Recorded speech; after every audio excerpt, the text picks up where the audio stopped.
안녕하세요, 취분남입니다. 3월 16일 NBA 분석 시작하겠습니다.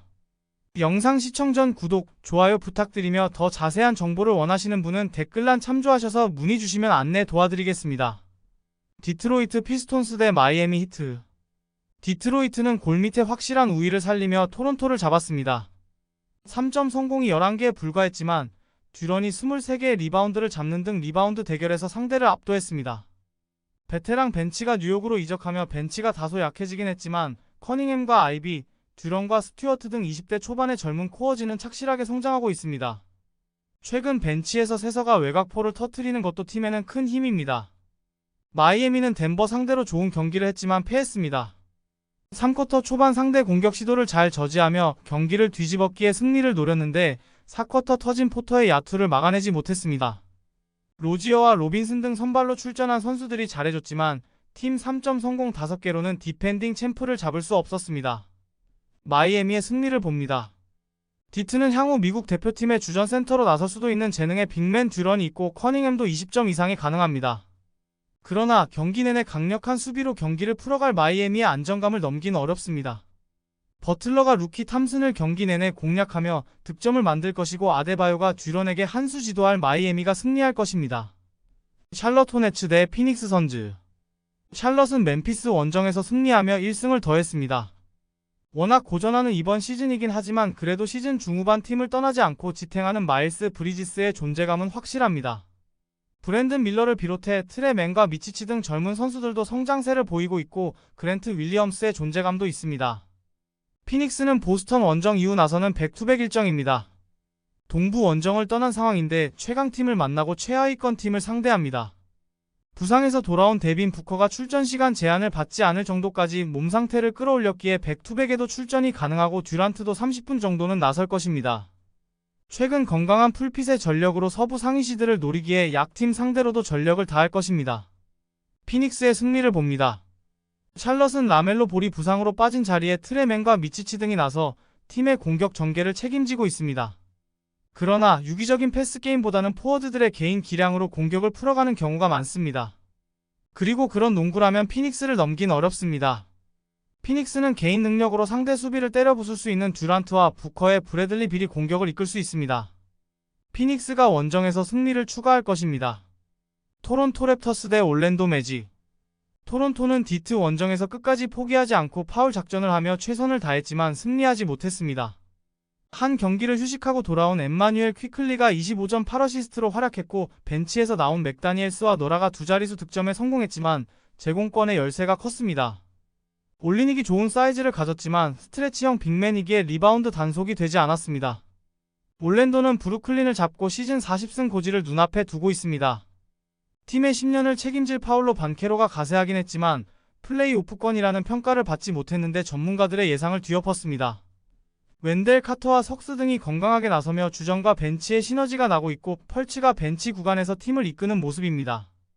해리스와 조 잉글스 등 팀에 안정감을 주는 베테랑 자원들의 존재도 든든합니다. 올랜도의 승리를 봅니다. 토론토는 올리닉과 맥다니엘스 등이 빅맨으로 나서고 있지만 리바운드 단속이 되지 않고 있습니다.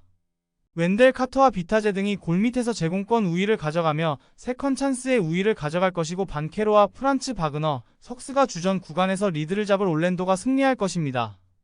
뉴올리언스 펠리컨스 대 LA 클리퍼스. 뉴올리언스는 최악의 경기를 하며 홈 경기에서 클불에 패했습니다.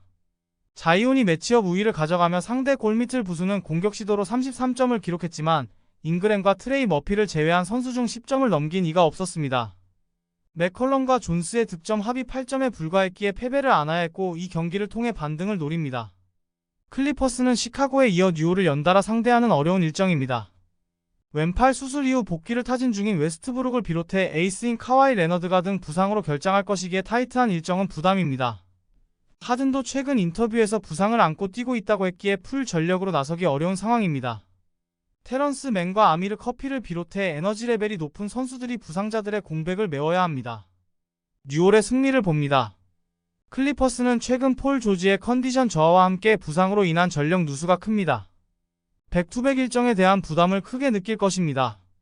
자이온이 4번 수비가 약한 클리퍼스 골밑을 공략할 것이고 머피와 나지 마샬이 벤치에서 모멘텀을 넘겨주지 않을 뉴올이 승리하고 시즌 40승째를 신고할 것입니다. 샌안토니오 스퍼스 대 덴버 너게츠. 샌안토니오는 수요일 휴스턴전에서 전반 리드를 잡았고 4쿼터 막판 경기를 원포제션으로 만들었지만 아쉽게 패했습니다. 트레 존스와 소환 등이 주전 구간에서 나란히 20득점 경기를 했지만 웬바냐마가 야투 난조에 시달렸고 켈든 존슨이 빠진 벤치의 부진이 패배로 이어졌습니다. 그래도 시즌 막판 팀이 기대하는 선수들이 어느 정도 경기력을 끌어올리며 경쟁력 있는 모습을 보여주고 있습니다. 덴버는 마이애미 원정에서 4쿼터를 지배하며 제역 전승했습니다. 버틀러와 아데바요를 앞세운 마이애미의 3쿼터 공세에 밀리며 역전을 허용한 경기였는데 4쿼터를 압도했습니다. 얼마 전 동생과 경기 후 유니폼 교환을 했던 마이클 포터 주니어가 3점슛 5개 포함 25점으로 공격 전면에 나섰고 요키치는 14리바운드로 골밑을 지켰습니다. 브라운과 왓슨 등 벤치에 득점이 나온 것도 인상적이었습니다. 덴버의 승리를 봅니다. 세나는 이 경기에 존슨과 웬바냐마 등이 정상적으로 플레잉 타임을 가져갈 수 있기에 강팀 덴버 상대로 승리를 노릴 것입니다. 그러나 장신에도 프레임 열세가 있는 웬바냐마가 요키치의 거대한 상체를 앞세운 침투를 저지하긴 어렵습니다. 주전 구간의 우위를 가져갈 덴버가 승리할 것입니다. 유타 재즈 대 애틀란타 호크스. 유타는 지난 수요일 홈경기에서 브라운과 포르징기스, 호포드 등이 빠진 보스턴에 완패했습니다. 3쿼터 한때 2점차까지 추격하며 상대를 압박했지만 4쿼터 시작과 함께 당한 스코어링 런 허용이 컸습니다. 마카넨과 핸드릭스 등 주전 포워드 듀오의 부상 이탈 속에 출전한 센사바와 사마니치로는 테이텀을 막기 어려웠고 캐슬러도 리바운드 수치가 나오지 않았습니다. 클락슨과 키온테 조지 섹스턴 등 백코트 자원들이 힘을 내야 하는 최근입니다. 애틀란타는 포틀 원정에서 일격을 당하며 플레이인 토너먼트 진출에 적신호가 켜졌습니다. 트레 영의 이탈에도 안정적으로 승수를 정립하며 플레이오프 진출을 향해 가고 있었는데 하위권 팀에 패했습니다. 전반 24점을 비롯해 40점을 폭발한 머레이가 맹활약했지만 헌터와 보그다노비치 등 2옵션 역할을 해줘야 할 선수들이 부진했고 리바운드에서 밀렸습니다. 유타의 승리를 봅니다. 애틀랜타는 카펠라와 페르난도가 리바운드 사수에 나서겠지만 캐슬러와 존 콜린스가 나설 홈팀 상대로 제공권의 열세가 클 것입니다. 제일린 존슨이 부상으로 빠진 점도 감안해야 합니다. 조지와 섹스턴, 클락슨이 백코트에서 득점을 책임질 유타가 승리할 것입니다. 영상 재밌게 보셨다면 구독, 좋아요 부탁드립니다. 감사합니다.